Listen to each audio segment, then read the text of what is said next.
नमस्कार।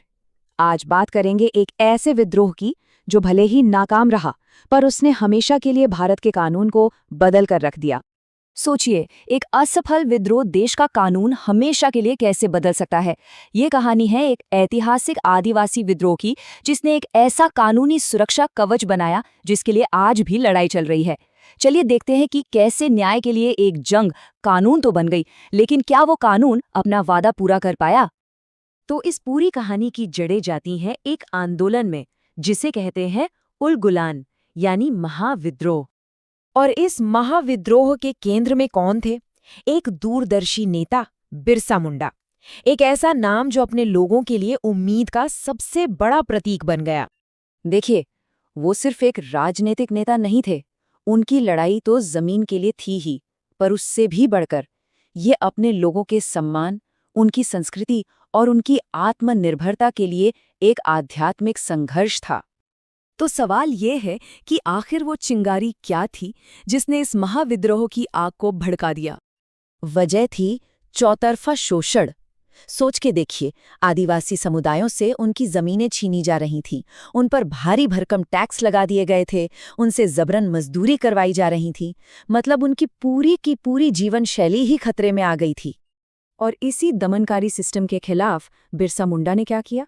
उन्होंने अलग अलग आदिवासी समूहों को एक साथ जोड़ा और उनके हक के लिए एक बहुत शक्तिशाली आवाज उठाई।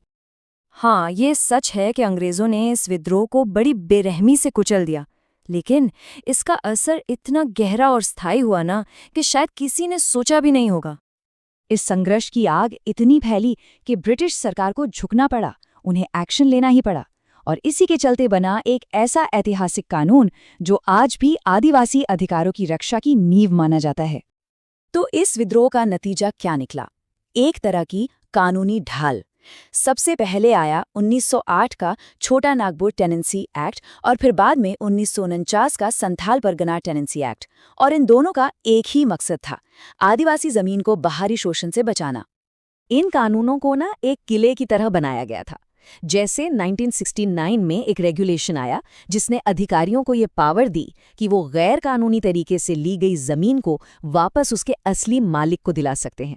और सिर्फ इतना ही नहीं, मुंडारी खुटकट्टीदारी जैसी जो पारंपरिक सामुदायिक जमीन की व्यवस्थाएं थी, उन्हें भी कानूनी तौर पर मान्यता दी गई।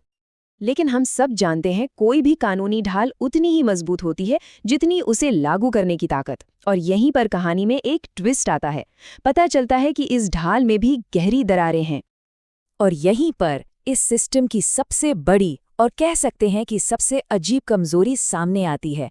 सोचिए, जिन स्पेशल अदालतों को आदिवासी जमीन वापस दिलाने के लिए बनाया गया, उन्हीं के पास अपने ही फैसलों को लागू करवाने की पावर नहीं है। तो नतीजा क्या होता है? नतीजा ये है कि कानूनी दांवपेच और कमजोर जुडिशियल पावर की वजह से ये जो सुरक्षा है, ये अक्सर सिर्फ एक छलावा बनकर रह जाती है।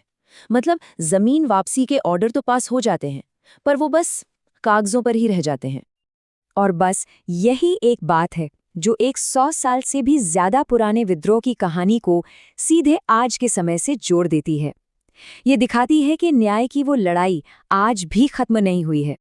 तो इन कानूनों के जो नेक इरादे थे और जो जमीन पर असलियत है, उसके बीच एक बहुत बड़ी खाई है। और यही खाई दिखाती है न्याय के लिए उस संघर्ष को जो शायद कभी खत्म ही नहीं होता।